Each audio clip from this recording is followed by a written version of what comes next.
Hey guys, welcome back to another episode of the Vitality Code podcast. I'm one of your hosts, Dr. Jason Farrah. My well-bearded colleague and co-host, Dr. Jeffrey Farrah, is off this week. Since I got a week off last week for my son's birthday, we were giving Jeff and his family a time to be together. But that has given us an opportunity to get into the studio today.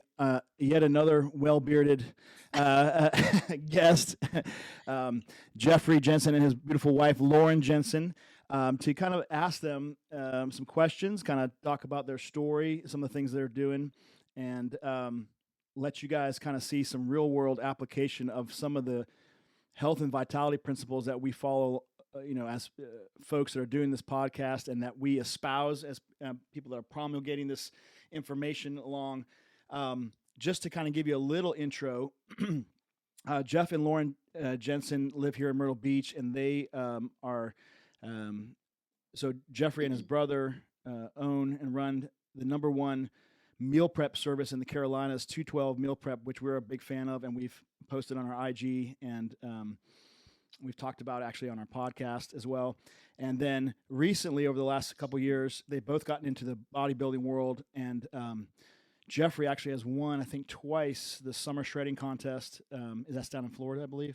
Yeah, so there was a Tampa show and then the Houston championship show. Okay, so he's got a really cool story and journey weight loss. And Lauren as well did her first bodybuilding competition. She's a registered nurse by training and by trade who got into this world along with her husband, and now she's competing at a high level. You did your first show, I believe, recently, right? Yes, in Houston. At the same time Jeffrey just competed the championship show, I just competed in bikini. Okay, awesome.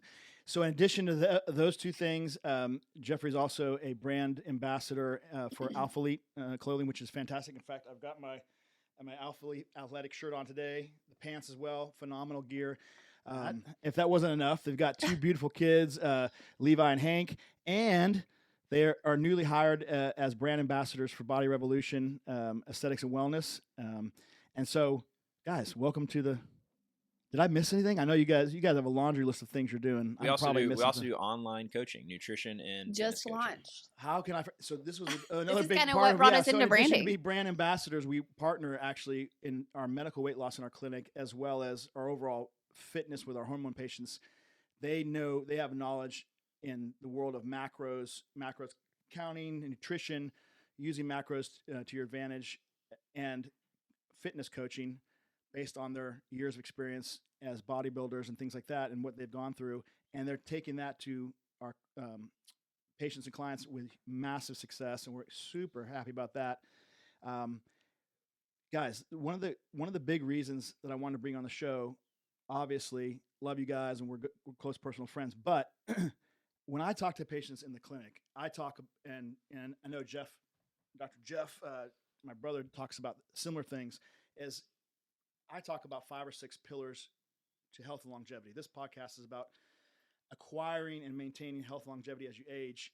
And 3 of those things, and I'm sure you guys do a lot of other things too, but that I see are most obvious to me that I've known you throughout the time that I've got to know you over this last couple of years, is exercise and resistance training, obviously, the macros and diet and nutrition with your company and what you follow, on your own, and then hormone optimization. To me, these are 3 of about 5, 6, maybe 7.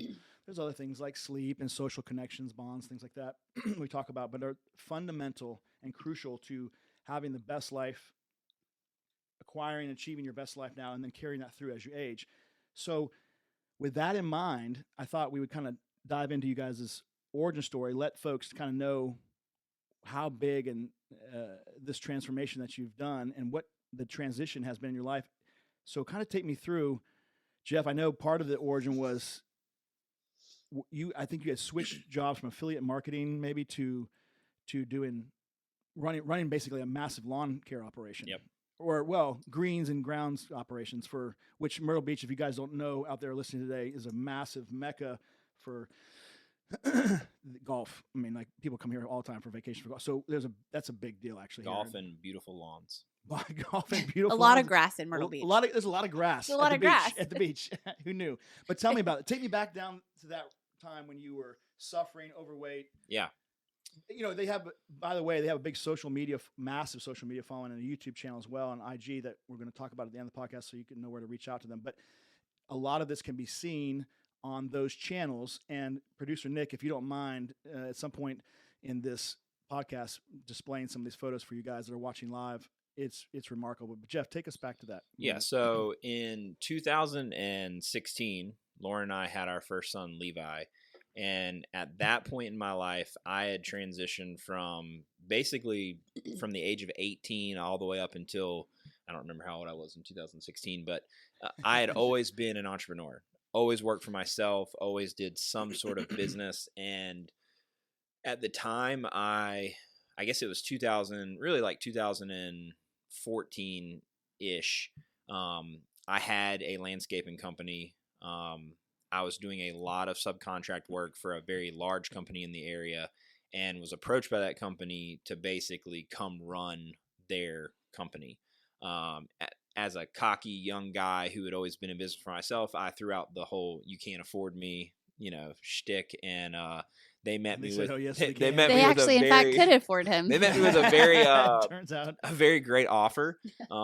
Ended up buying. They made you an offer you couldn't refuse. Yes, Yeah. they bought my company. They gave me a nice salary. So long story short, I ended up working for this company, and found out really quickly that it was a terrible decision.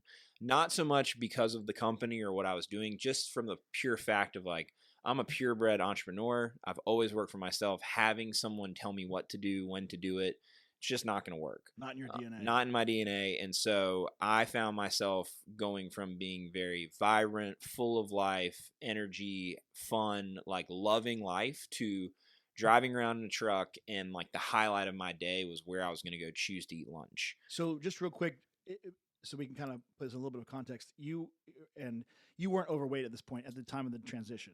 I've always, growing up, was always like big boned. Yeah. Always kind of overweight, but never You weren't like morbidly obese. Though, morbidly obese. Yeah. No. And you didn't, and your first love at that point wasn't food, or you weren't seeking comfort in that routinely. Not really. I mean, I probably have always struggled with food Okay. to some extent, but never on the level that it became. Not to a pathologic level. Yeah, and this became where like every day was like, hey, I'm just looking forward to my hour of silence on lunch, and what am I going to go shove in my face? Roughly how old were you here? Was it like your late 20s? 28. Yeah, We like were late. 28 whenever Levi was. Okay, born. so 28. And so fast forward, we had Levi. This was October of 2016. I remember crazy birth experience. Lauren pushed for like legitimately 4 hours. Poor thing. And you want to talk like Still traumatic. she was exhausted, but me as the fat, overweight husband, hunched over, I was like fully drenched in sweat. Like I was way more exhausted. And that is bad. Like that's not a good thing. Just holding the leg. Yeah, because I was so out of shape, so overweight. That really sticks in your mind as It does. Did you stop and say, what the? I do remember at some point I was pushing for 3.5 hours because Levi was sunny side up. Okay. And he was my first child. So, the first child makes way for everything. Mhm. And I do remember like just being so exhausted and looking over, and he was like, "Man, I'm tired and hungry." And I was like, "I know you did not just say that." But no, You're there's like, like seriously? legit. There's Like, pictures of me, okay. and like my shirt is like So Oh, wet. wow. Like there's Okay. like a sweat ring. And so coming out of that experience, kind of going into the holiday season, starting off the new year in 2017, I actually had a guy who worked for me, and not a lot of people know this about my story, but I had a employee who wanted to get in shape, and he said, "Hey, how about we do Whole30 together?" And I'm like, Whole30, like, What's that? so Whole30 is basically it's 30 days, and it's like no processed food, no Okay. sugar. There's a ton of rules to it. And so at first I was like, this is stupid. Why would anybody want to do this? And I went to Whole30's website and I started reading their mission statement. And one of the lines in their mission statement was, cancer is hard.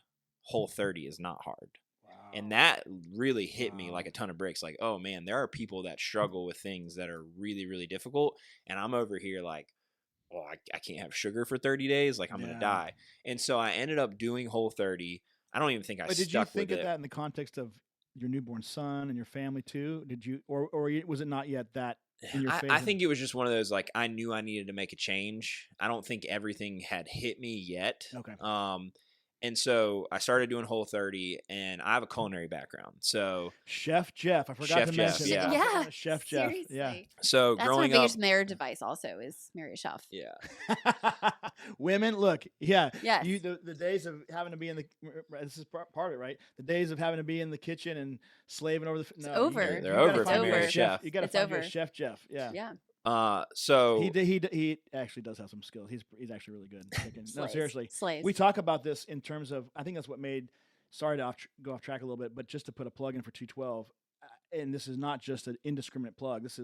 These are real conversations I have with folks that now that we have it in our office and are distributing it, we like, how does Jeff make these I know. buffalo flatbreads so I know. good? And I have myself tried a lot of different meal prep services, and the food is generally horrible. 212 is amazing. It actually is really good. It is. And we're like, what's the secret? Don't give the secret out. It's proprietary, Yeah, obviously. yeah, but- well, the secret is I have a phenomenal staff. So Yes. I have There 10 you full-time go. chefs Good, that yeah. do all of the hard work. So okay, it sounds like you're a good leader too. If you're giving props to your staff, that's good. yeah, so Okay, so there you were, started doing Whole30. Whole30, started prepping food.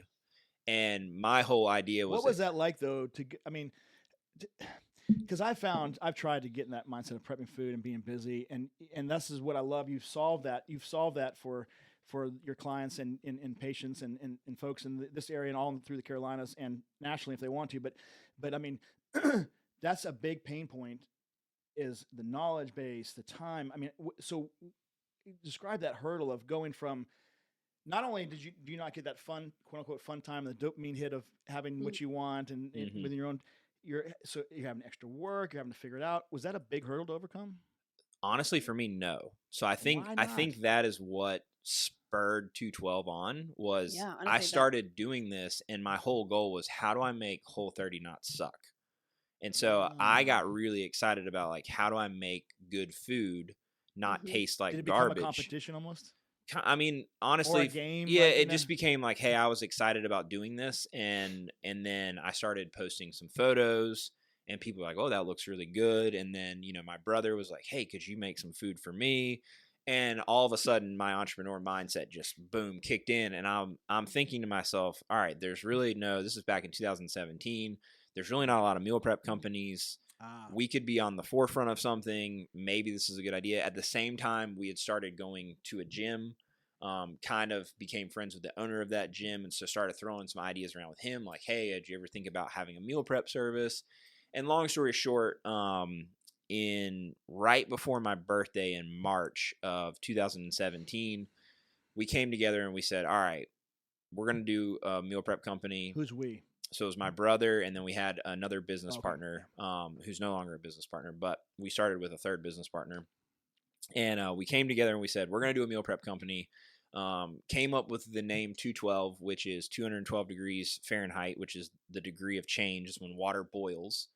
So I always meant to ask you. Yeah, I it's thought it was like an area interesting. code thing. Yep. Like representing the 212. A lot of I was people trying- think That's that we're Manhattan, from by up the way. north. Is that They're like, yeah. oh, you're from north? We're from out there. We're like, Yeah. no, we're from here, Yeah, Myrtle okay. Beach. But yeah, me as like a creative brain always wanted to be like that weird, like, Nike means nothing. Like things mean nothing until they mean something. Right. So for us, it was like, all right, 212, obviously it had a meaning to it, but it was Right. also one of those like conversation starters. And it was funny. We used to say like, did you get your 212? And, that kind of sounds weird. And, but Mhm. now it's like, it's literally become something Yeah. like, did you get your 212? Like Mhm. 7 years later, it's stuck. And so we found a kitchen space, leased it. I went in, I quit my job. But did you start meal prepping at home prior to Yes. this? Not for clients. Oh, yeah, no, no, So But I know. just for yourself, myself, right? just for myself was So, prepping at but home. Take me back to that. Was that difficult to get into the habit? Was it, or were you interested? Was this all new and you wanted? I mean, No, what I was that think like? I think I was excited. So Okay. I think for me it was like I was What excited excited. you about it before it became an entrepreneurial business? Well, I think it instantly became an entrepreneurial business. Oh, okay. So that's So where you- if you're okay. looking for tips at home to get excited about it, Yeah, I'm like, I don't there's know if no I can- secret sauce. for You me should it was just I season was chicken, I though. was excited about it because I saw a vision before it ever even Okay. started. So it in and of itself didn't necessarily excite you. It was more the entrepreneurial aspect of it. Probably that. I And feel validated then because it doesn't excite me. I That's like why, the idea of but that's having why we have a meal prep business Exactly. because Yeah. we know That's what I'm that. saying. Yeah, exactly. Nobody likes doing dishes. Nobody likes. yeah. So you guys do that for us, and that's So, satisfying that need is fantastic. Yeah. Okay, I don't feel so bad now. No, don't feel. That's also why there's like laundry services, Right. house cleaners. You know what Right. I mean? Like, Yeah, like if you told me I needed to prep my food today, no chance. Like I'm not. Even now when we do our bodybuilding competitions, We're like I very love my spoiled staff, now. but like I'll send my staff my custom, like, hey, this I need X amount of chicken, Yeah. X amount of rice, because I just don't want to do it at home because I've gotten used to the time freedom. everything that we The have. time freedom. And now, Nobody wants to Lauren, grocery shop. did you ever feel guilty as a mom? Never. That's fantastic because I think a lot of people do, right? They have this guilt that I should be doing this, I should be doing that. No, you should be living your life and you should be doing it in the best way possible. And if that means, and oftentimes it does mean, and I would submit that it does mean, pay the money to get the meal prep service. And by the way, if you look at what food costs in the store Yes. and or out, there's no, I mean, it's to me, it's cheaper, but If you want variety, you can't do it cheaper than we do. You can't, and definitely not for the taste and quality. So, okay, so this was an entrepreneurial aspect. You got excited about that. You started playing around with some recipes in a kitchen that you guys finally, made this leap. And Yep. So you left the lawn service at this point, or were you doing both? Nope. So I ended up leaving my job just because the job that I had, there's no way I could have balanced both. It was a very high level. I was running a multi-million-dollar company. Right. There's no shot that I would have been able to handle doing both. So we made the decision. Jason, who's my brother and business partner, he was doing commercial insurance at the time. And so he decided, hey, I'll stay on doing insurance because that was something he could kind of navigate, take phone calls, kind of do his responsibility. And he also had a really good boss, and he went into his boss and said, hey, look, like I'm getting ready to do this. And his boss also was like, hey, could you just like kind of coast until I can find someone, because he had a pretty big role. And so I think he ended up staying on for like 6 months, and basically the deal was, he didn't have to actively take on new business, but he was going to manage all the accounts that he had and still work a full-time job. And so, yeah, we took a leap of faith. We literally started Mother's Day weekend, 2017. I remember it like it was yesterday. Wow. We did 1,000 meals our first weekend. We got absolutely slaughtered. My mom and dad were in the kitchen washing dishes. Lauren was there with Levi. Yeah. Oh, really? And I think Laying on the floor we or also something? like got together. Do you remember like I made everybody like get together and like pray over the meals yeah, before we like Like, sent them out? wow. Like I was just like, man, like it was impactful, but it was also very stressful. yeah, I think I legit worked like 60 hours straight. And then I can remember Sunday morning, like 3 a.m., delivering the food and just like crying, like thinking to myself, like, what did I just get myself into? This was a terrible decision. I just left stability and, what felt like a much easier job to come do this venture that. I mean, so that's pretty powerful, and I it's awesome that you're being vulnerable to say that, because I don't think a lot of people, when they see the Alex Hormozis or the whatever on IG, or there's numerous and props to them. I mean, entrepreneurs, I get that as an entrepreneur now, but nobody talks about those, or often don't talk about those hard times, and then we kind of beat ourselves up. But that's part of the journey and what you have to go through to get there. That's the cost, right? That's the cost of achieving something. And so, were you like in the truck by yourself? Was it something you shared with Lauren, or were you like, or was it? I mean, when you had this kind of little mini breakdown or whatever it was, or Yeah. So Jason recalls being together. I don't remember us being together. I remember I thought I was by myself driving back to the house after we did delivery, where I had like a more of a breakdown. Oh, so this is like a thing that We actually just talked about this. Okay, so like, this is in the fabric of the company, because if Jason remembers, Yes. and it's something you talk, it's not. I definitely either he was with me or I definitely shared it. Like, hey, like I pretty much have Okay, a so panic attack. I gotta hear more about this. So try to paint the picture. What happened and what's happened? So get like done, you've we done literally all just the- finished. I mean, we worked 60 hours straight, like no sleep, just trying to get it done. Also, remember, this is Mother's Day. This is my first Mother's Day weekend. Gosh, oh yeah, Yeah. that's right. And Brand We new baby just had boy. the You baby. were finally a mother for the first time. Yeah, finally my actually mom's a there mom. washing And you're there dishes. working, doing so. Yeah, His mom's washing dishes. Yeah, in so the it was like a kitchen. very So you're like, overwhelming. I've taken everybody and I've subjected them to this. What But have I I done? even remember that night laying in bed, and my husband is we've talked about this before, even kill. He's no anxiety. I'm very like excited and like sad. Like I feel all the emotions. He does not. We're laying in bed, and he's just like, I can't sleep, and he's like almost like tremoring, and I'm like, what is wrong with you? Like, Well, this is the night before. Or this after? is like just this before is people pick up their before meals. people Okay, pick up okay. their. So I had massive, which I never thought that I would experience this, but I had massive anxiety on Sunday knowing that on Monday morning, people were going to show up and pick up the food that I just made for the first time and then basically like give a response. Judge you. Because Yeah. I had worked in restaurants before. I had cooked for people at our house, but like we just put 1,000 meals out. That means, you know, a minimum of 200 people probably were about to eat my food for the first time That they paid for. And have expectations and of. it's a weird concept, right? Like we're Right. It's like cooking we've food, cooked we're it, now they're delivering gonna it go to a microwave gym. it. Yeah. And so Yeah, wow. So yeah, it was very big paradigm break there. Yeah. yeah, it wasn't a normal thing. Like no one had ever done this before. Yeah. There wasn't a model to kind of follow. And so one, I'm running on no sleep, extremely exhausted. And then at this point, I'm still 300 and something pounds. So I'm super overweight. So not optimized, no exercise. Who knows no what his hormones were? Exactly. Terrible in the tank. And I think I got like 2 hours of sleep. I had to be back up in the morning. And then I had to go sit at the gym and pass out the meals. So then I had to look at who was getting the meals. So long story short, fast forward, obviously it worked out fine. No, but hold on. So you get back in the truck and sit in the parking lot at home crying? Like what happened? No, I think if my memory serves me right, I was driving home from 212.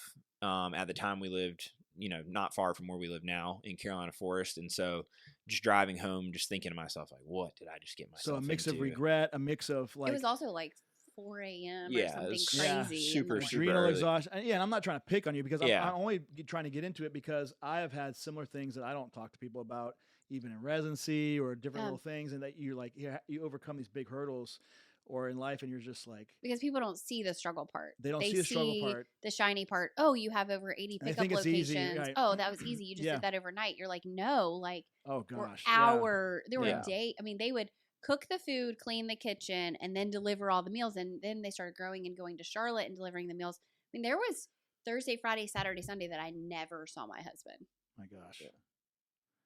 But it's cool because and so when he was taking that risk, you know, brand new boy, just been born, like, okay, stakes are higher. We've got a family now. We've got kids that are gonna rely on us, on a mom.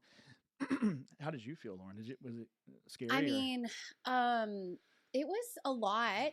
I also was working as a nurse. I was pretty high level in what I was doing. And so I think launching the meal prep company, there was this excitement, like, oh, this is really fun. And then it became like, oh, I'm financially providing. Like I'm realizing like, okay, She was my sugar mama. Yeah, I was a sugar mama for a little bit.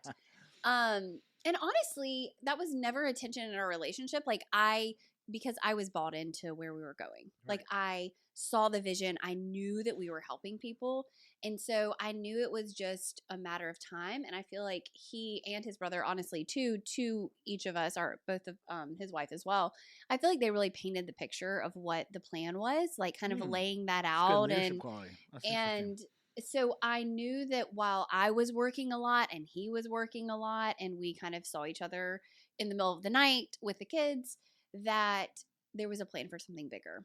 So if you if that fear of that risk came in, or those negative emotions, were they offset or mitigated by your buy-in to the vision and your understanding of the vision and the way they painted the vision? Did that kind of help ameliorate that and assuage it and make it like if you had a negative thought, okay, yeah, but I'm pretty bought in this vision. I do see where it can help people. Would you say that's true? Yeah. Yeah. So I want to read a quote to you, and I think this is really cool about your story. Is David Viscoth was an author back in the day, in the 80s and 90s, and wrote a lot about risk and entrepreneurship and other things. And he says, if you cannot risk, you cannot grow. If you cannot grow, you cannot become your best. If you cannot become your best, you cannot be happy. If you cannot be happy, what else matters? And so do you think that experience, now looking back, you had to risk, and do you see the growth now that's happened? Would you say this quote's true? I think that quote's true for everything, and we talk about it all the time.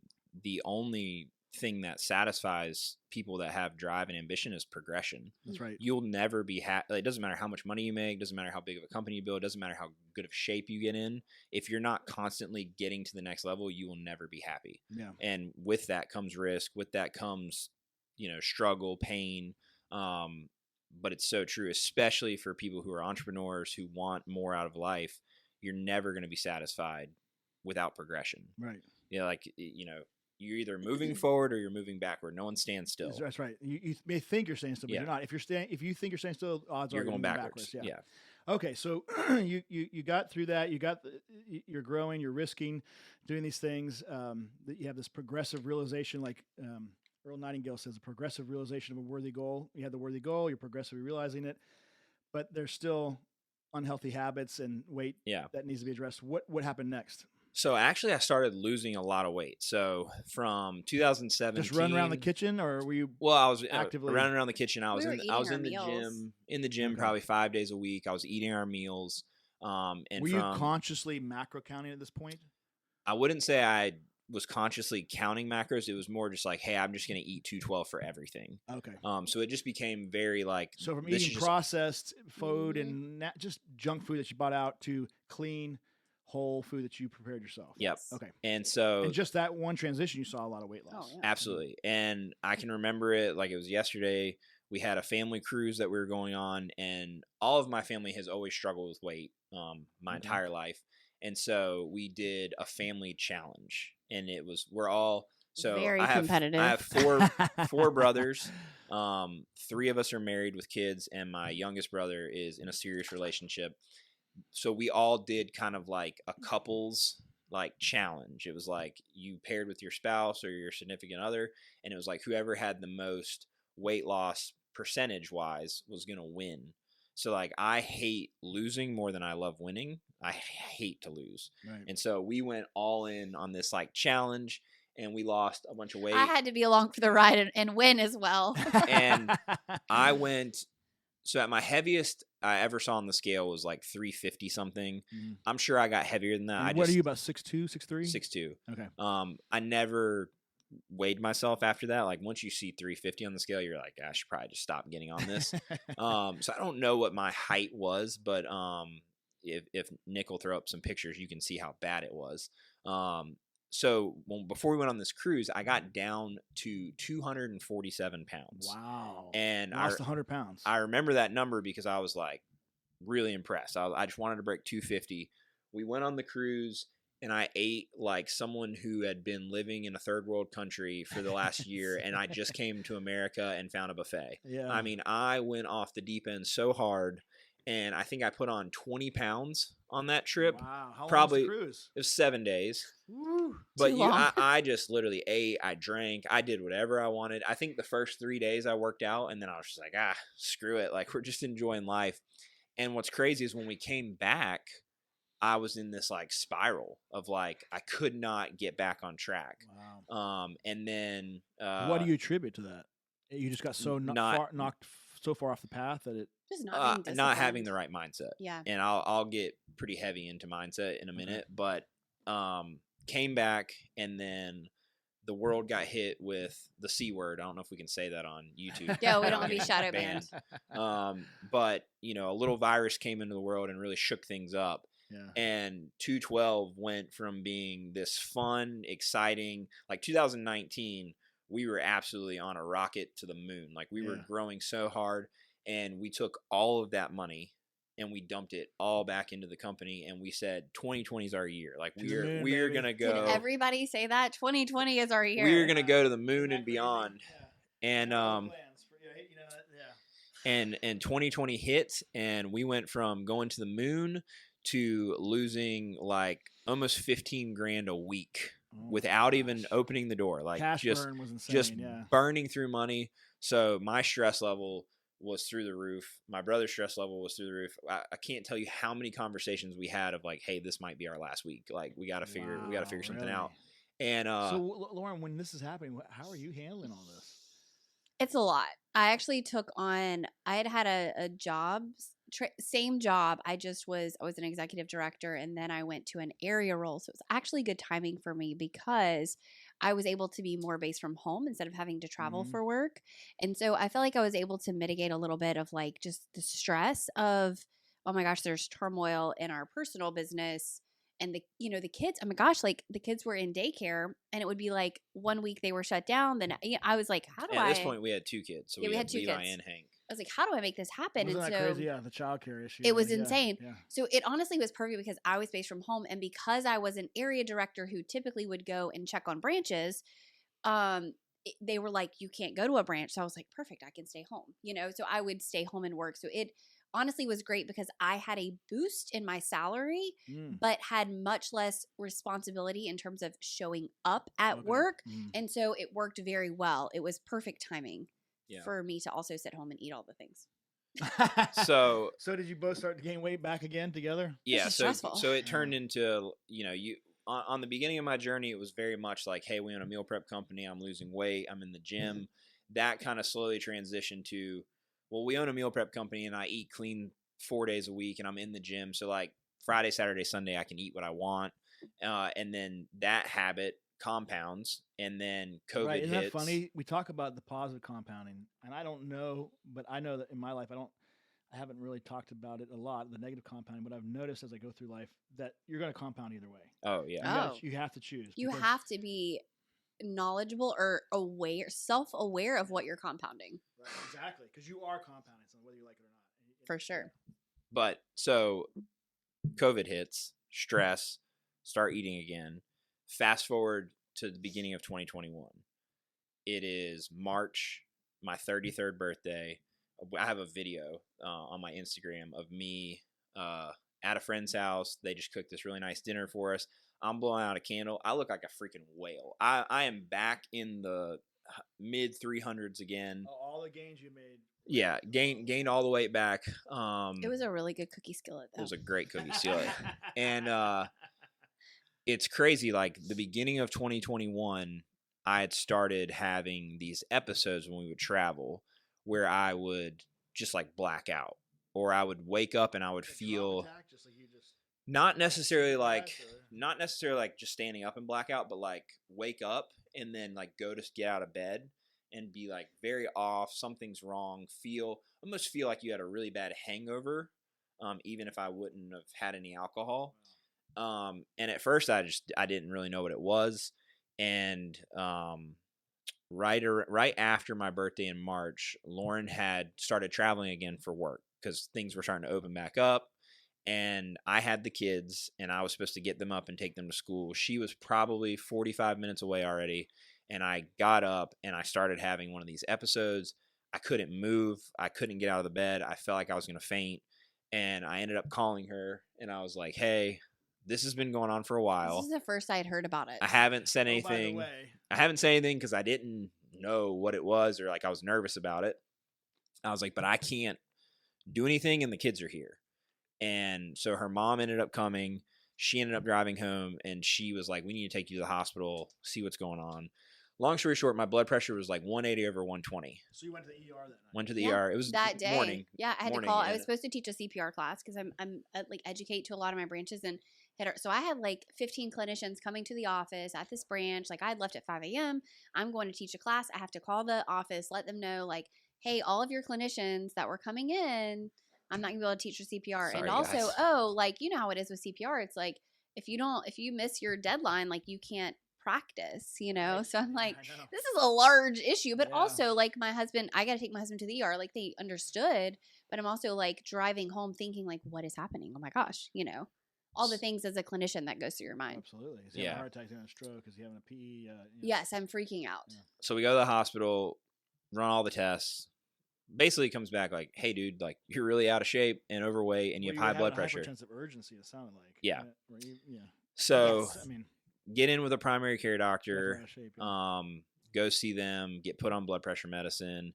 And I think that's like the first moment in my life. Like obviously when we had Levi in 2016 and then we started 212, like I had some like glimpses of like, hey, you should really get your stuff together. But now but there's a this health is scare. like There's a this is health like, scare, yo, bona fide health scare. you almost blacked out with your kids at home. Right. And like what does that say about yourself? And now you're on medicine and on it. Yeah. Yeah, I'm 33. Like I'm 33. 330, 33. 340 pounds. Like I'm super overweight. Well, we own a meal prep And now company. I have the guilt of like, I am a certified nutritionist. I own a meal prep company. I'm supposed to be helping people lose weight. Right. And so I went into this like whole mode of like almost hiding on social media. I didn't want people to see me. I didn't want to do events anymore because at first when we were doing events, I was losing weight. And I don't care where you are in your journey. If you're doing what you're supposed to be doing, your confidence goes through the roof because you might not be where you want to be, but you know you're doing everything that you should be doing. And Isn't that so incredible when you just simply do what you're supposed to do and achieve those little wins along the way, yeah, it does. It brings It you takes your confidence. And you Just a can little. have a conversation like, hey, I'm not where I want to be, but I'm doing what I'm supposed to be doing. Yeah. When you're doing the opposite and you're not where you want to be, and you know you're doing the opposite of what you're supposed to be doing, you don't want to go out and tell people about how great your meal prep company is. And so, And we know when we're not. Isn't that Yeah. Yes.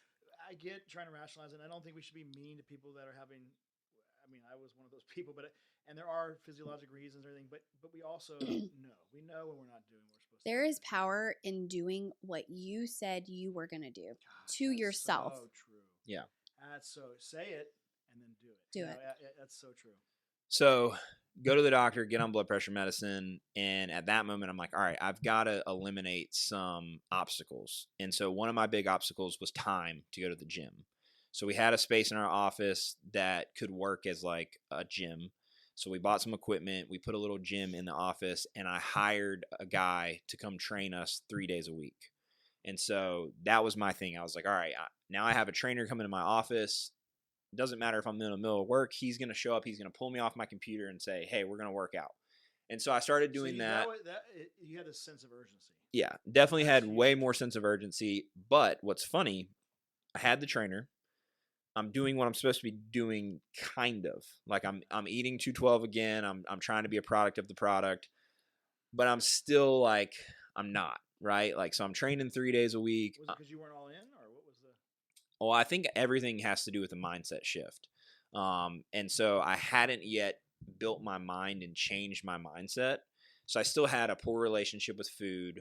I still had this mindset of like, hey, I'm going to be really good Monday through Friday, but on the weekends, like I'm still going to enjoy life and still going to enjoy a pizza or having a couple beers or going on date night and having whatever I wanted to have. What was the relationship with food that you're talking about that you had that was probably not optimal? So I think my whole life, food has always been an event.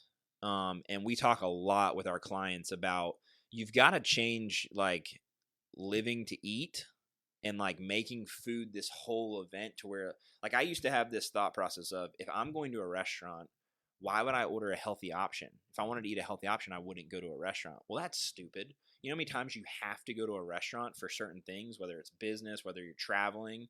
So just your whole life, every time you go to a restaurant, you're going to eat garbage. Right. Whereas you can go to a restaurant and make a pretty healthy choice if you want to. But I had this whole mindset of like, when I'm having my food, that's my time. It's my vice. You know, it was my drug. But let me ask you this, because that was really profound what you just said, is you made it an event. And it just occurred to me like, oh my gosh, that's absolutely true. I made it an event and I wanted the coolest, the best, the all this hyper palatable food that we're exposed to, Yes. all these additives and everything. But you get into that. Whereas I think that's really powerful actually. Because if I had looked at the event of like getting together with friends and family and sharing that experience of human nourishment and everything, that's the event. Correct. Right. But I didn't look at it like that. I looked at it now, man, that is really, because that really hit me. I'm like, no, I was looking at the food. And then, if I was on my phone or I was this, or I wasn't present in the moment. So I was losing all those benefits of the social connections too. But the big thing was, it was the food. And Yeah. It just hit me. Do you think that was similar to you? Oh, 100%. Everything had to be about the food. And even to the point of like, if I'm ordering a pizza, I had to have The a whole show to setup. watch. I had to be set up on the couch. Like it had to be an event. Yeah. Food was always an event. And when you can disconnect food from an event and you can utilize food as fuel to live and optimize your body, your relationship with food changes. Now it's like, don't get me wrong, I'm a foodie. I love to eat. I love good food. I love great experiences at restaurants. But 97% of what I put in my body is to perform. Right. It's to get to where I want to go. And if that means I need to eat plain chicken and rice because that's my goal, I don't really care. It doesn't bother me. But is there something when you switched your mind from food being an event to food being fuel, etc., did you replace the event part with something else? So, or consciously or unconsciously? I mean, well, I think so food essentially releases dopamine. So you get a dopamine hit. right. So I feel like you have to find other ways to get dopamine hits. And now from like me, the gym is a dopamine Right, release. So like yeah. when I work out, I feel really good. Mhm. When we spend time together in our relationship, that's a dopamine. Oxytocin, dopamine. So a lot of times you're just looking to fill some sort of void. And people always say, like, replace an addiction with another addiction, just make sure it's a better addiction. So yeah, like, essentially I would say, like, I'm addicted to the gym. If I don't go to the gym 5 days a week, like, I do not feel my best. And I'm at the point now, 3 years into my journey, of like, I crave going to the gym. Like, I love, like, when we go on vacation, Rest one day of is like the hardest day. one of the things we do is we look for a place to stay that has a great gym. Where, 5 years ago, that wouldn't have been a conversation. radar. We What a wouldn't have healthy addiction, healthy habit. Yeah. That's fantastic. But what's crazy is, so for the beginning of 2021, so basically from March until October, I had a personal trainer. I was doing what I should be doing, kind of, but I didn't really lose any weight. And because I wasn't all in, right? I hadn't really made the mindset shift. And in October of 2021, Jason and I had an event for 212 in Charlotte. And it's an event we do every year. It's called Beers and Burpees. It's a big charity event. And I was at the event, and First Form, the supplement company, was set up at the event. And we're literally setting up our tent. And this just speaks to the volume of First Form's culture and how that they've built out this amazing culture. We're literally setting up our tent, and these guys come over who I don't know, never met them in my life. And they're like, hey, can we help you guys set up? And my first thought is, who are you and what are you doing? Like, what's up? Like, we're just trying to set up our tent. And I'm like, oh, we're good. Thanks. And then I proceed to watch them walk around and, like, help all the vendors set up their tents. Yeah. Wow. And so I'm like, Yeah. so I'm kind of taken back by it. I'm very intrigued. And so the day starts, and one of them comes over, and he's talking to me, and he's like, man, I just got to tell you, like, I really love your RST. And my mind, as funny as it is, goes to meals. And I'm thinking, like, RST, like, do we have a meal that has like, we use an abbreviation? Like, what, RST? And I'm looking at him, and I'm so dumbfounded. And he goes, your truck. I really like your truck. I have a Chevy RST lifted truck. It's all tricked out. And he was just like, I really like your truck, because it was in the parking lot. I'm like, oh, thanks. So we connected on cars. So we start talking about trucks. He's got a truck, and we just start building a relationship. And long story short, that entire day, I think it was like 12 hours that we were there, we spent going back and forth between our booth and their booth, just having great conversations. And one of the guys, I was kind of sharing my story with him, and I was like, yeah, it's just tough. Like, I'm a fat guy that owns a meal prep company, and it's kind of embarrassing. And so I don't really get on social media much. I want to stop you for 1 second. Is that really what you said? Oh, yeah. Okay. So do you notice something? This is interesting. That was the mindset you had in your mind. 100%. And yes. that's internally, clearly that's internally what you still thought. Yep. And you cannot act in discongruity or, an incongruous, it's cognitive dissonance if you try to act Yes. You try to act like an unfat or healthy fit person, but you internally It's not going to meet you're always going to drift back to what your internal perception is of yourself. And you are the living, that moment in time, that's interesting. Okay, so you said that. Which that was reality. It was reality, but to your point. But it was also what you. So to your point, in life, we have a thermostat, right? And so if your thermostat's set at 75 degrees and you start making more money, and let's say your thermostat goes to 85 degrees, maybe it goes to 90, maybe it goes to 100. If you don't change your mindset and become the person who makes that much money, or become the person who is that physically fit, or whatever that is, if you don't continuously level up your identity, your mindset, everything about that, you will naturally turn your thermostat back to where you're comfortable, and you will self-sabotage every single time. True. And so that's one of the things we actually talked about a few weeks ago on our call with our coaching clients is we all have tendencies of self-sabotage, and it's a perceived control because you're not actually in control. You just think you're in control because you're going back to your natural state of suck, basically. And so until you change your mindset, that's comfortable. You'll never grow past where your mind is at. That is so true. So I had this conversation. I'm a fat guy doing meal prep, and the guy that I was talking to, he looked at me and he goes, "Have you ever heard Andy Frisella's story?" Well, I knew of Andy Frisella. He owns First Form. He had a podcast called the MFCEO Project. I used to listen to it all the time. Very entrepreneurial podcast, great information. And I said, no. He said, well, Andy was 350 pounds, owned First Form, and literally would travel around the world speaking to people about discipline. So you got a dude who's like super fat, on stage in front of millions of people talking about discipline. And it's like being in physical fitness is the first sign of someone who is disciplined. Mm-hmm. If you can't take care of your body, you probably can't take care of a lot of other things in your life. That's true. And so I said, man, I need to go and listen to his podcast. So on our drive home, we started listening to Andy's podcast. Well, he had transitioned from MFCEO Project to Real AF, which is his new show. And we don't have to go down a deep rabbit hole on this, but in 2020, we went down the rabbit hole of some conspiracies. 2020. I mean, let's just say that. We got in. Was a rabbit hole, right? Yeah, we got into some things that were like very conspiracy theory type stuff. And so Andy's podcast was a mixture of entrepreneurial stuff, conspiracy stuff, world, Events issues.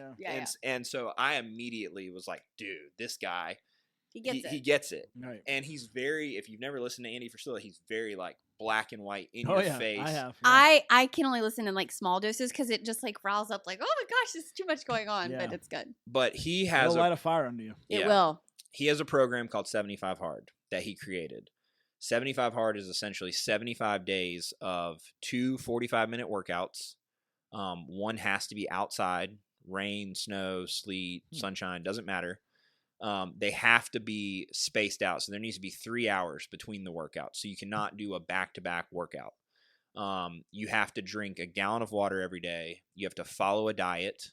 You have to take a progress picture every single day, read 10 pages of personal development book. You can't listen to an audio. You have to actually read it.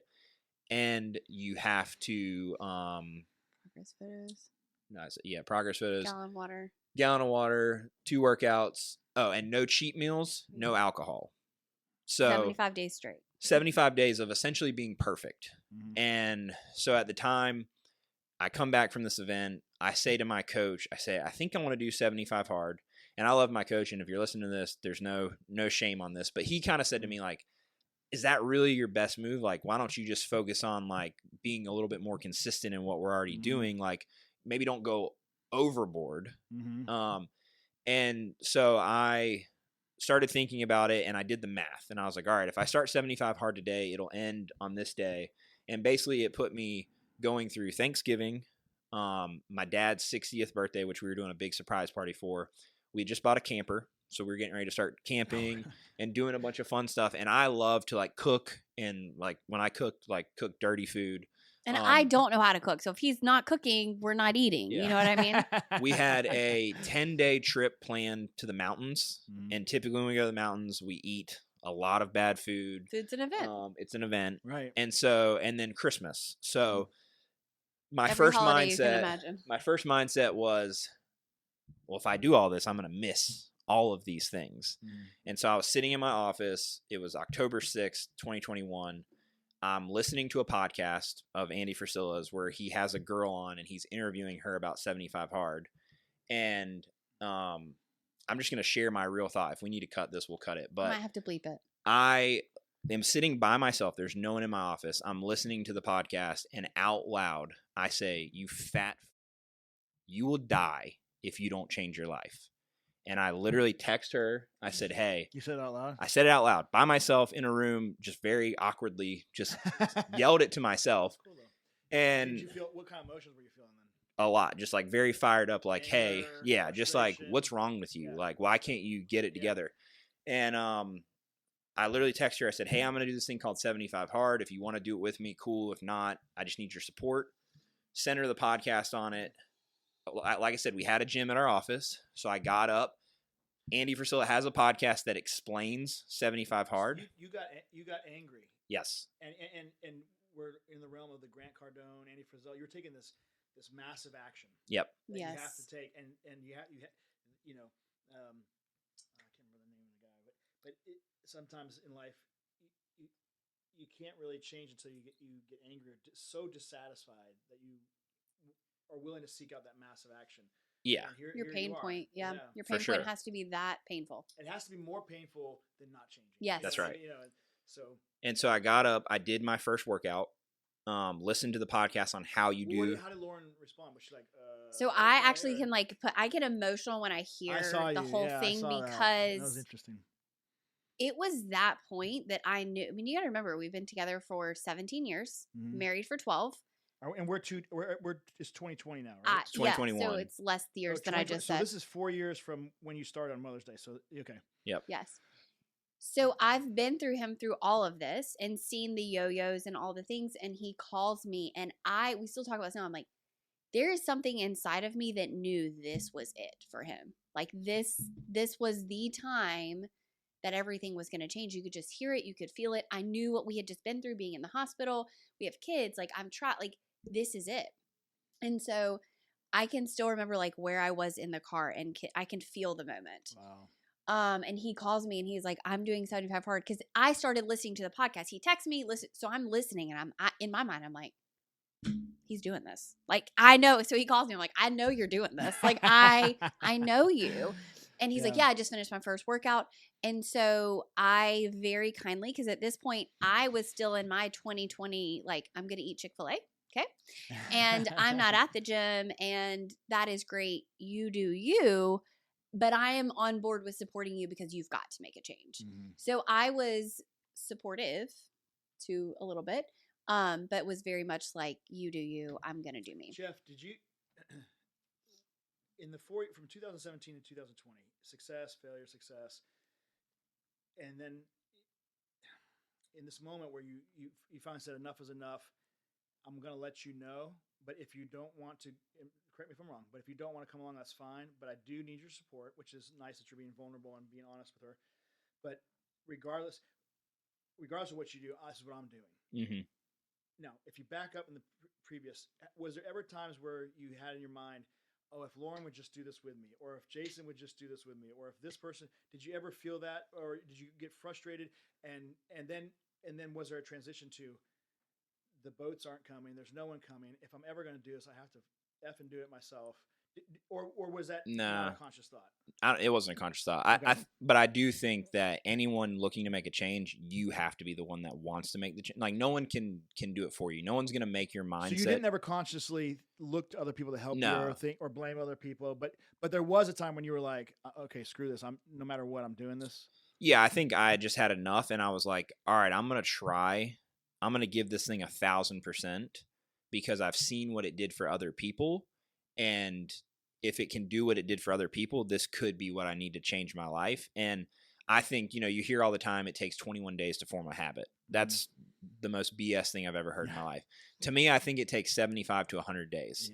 Yeah. When you do something consecutively for 75 to 100 days, I think that's the sweet spot. And the reason 75 hard is so good is because if you look at your year and you take 75 days out of it, inevitably there will always be something going on that will be a struggle or a challenge within 75 days. 30 days, you can kind of plan your month to be like, I'm going to keep it really easy and go knock out this task.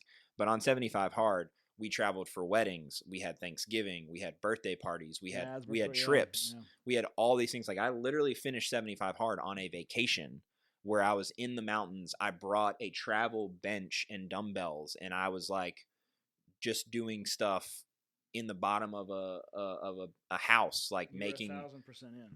Yeah. And I'm the guy that's like, no one in my entire life except for Lauren had ever seen me shirtless. Like I wore a shirt to the beach, a shirt in the pool. Oh, wow. I traveled building a business with my brother. I would change in the bathroom. Like no one ever saw me shirtless. And I knew doing 75 hard that the end of 75 days, people were going to expect a before and after picture. And that, as someone who's never taken their shirt off in front of people, honestly was my driving factor. And I went so hard on 75 hard because I was like, I've got to have a great transformation.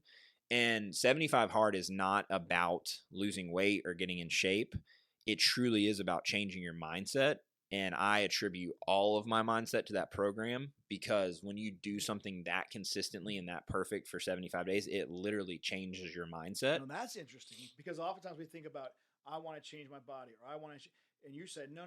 Those things happen. Yep. But what I learned was, no, my mindset has to change. So maybe, correct me if I'm wrong, it sounds to me like if I was looking at this from your story and looking for keys for success, I would say, okay, I can't look at this as I want to eat X amount of I mean, it's good to have specific goals or anything. I get that, but I first and foremost need to change my mindset and engineer it that way. 100%. Not changing the mindset to say, oh, I'm going to eat whatever, Yeah. If you never change your mind, you'll never change. Okay. you got to It'll see it never in be your mind sustained. before it can become a reality. Right. And so doing that, so I finished 75 hard. I ended up doing the entire Live Hard program, which is a full year of doing the program. So you basically, you do 75 hard, then you do phase 1, which is 30 days. And it starts to incorporate more things like cold showers and Wow. things that are just mentally Harder. challenging, hard things. Like, to me, it's like if you do something hard every day, that's how you win at life. Absolutely. Like, and then it finished with phase 3, and phase 3 was by far the hardest because you had all of your tasks from 75 hard, you had your cold shower, you had a lot of your tasks from phase 1, but then every day on phase 3, which is 30 days long, you had to do a random act of kindness, and you couldn't repeat it. And if you were financially well off, it couldn't be like, I'm going to go through coffee and pay for the guy behind me, because that's not really an act of kindness if you can afford to do that. And then you had to have a conversation with a stranger. Wow. And you want to talk about having conversations in 2021 when people are wearing masks and no one wants to talk to you. And you're like a man, like trying to just come up and like have a conversation. So, And a big guy, yes, it was hard. Feel imposing, or I'd be like, what was the hardest part of your day? He's like, having the random conversation. And I love to talk to people. So the conversations are not hard for me. It was starting the conversation and actually having it turn into a conversation. But I think doing those tasks, what it did for me was it taught me discipline, and it showed me how much time I waste. Because you feel like, oh, how can I possibly fit in 2 45-minute workouts and tracking my food and doing all these different things? And then you realize if you make a list, Andy Frisilla calls it the power list, and you say, hey, these are the 7 things I need to accomplish on my day, you'd be surprised how fast you can get those 7 things accomplished. And then you have all this time for extra stuff. So that is really, like, that program changed my life. And then I hired a new coach at that point, because my old coach, we told him he needed to start a gym. And so he went off, and he's got a great gym that's thriving now. And so I brought in a new coach who happened to be a pro bodybuilder. And I started watching Christian Guzman, who owns Alpha Elite, who I'm now a sponsored athlete with, and fell in love with his YouTube channel and his content. And he every year did something called Summer Shredding, where he would get in really, really good shape, and then he'd compete in a bodybuilding show. And I've always been a guy that's like, I'm not bodybuilding, frou-frou, like you get on stage, you tan, like it's weird. And honestly fell in love with the discipline side of it. And after completing Live Hard, I was like, I have learned with me, I need the next thing. I need the challenge. And so that's what kind of spurred me to do bodybuilding.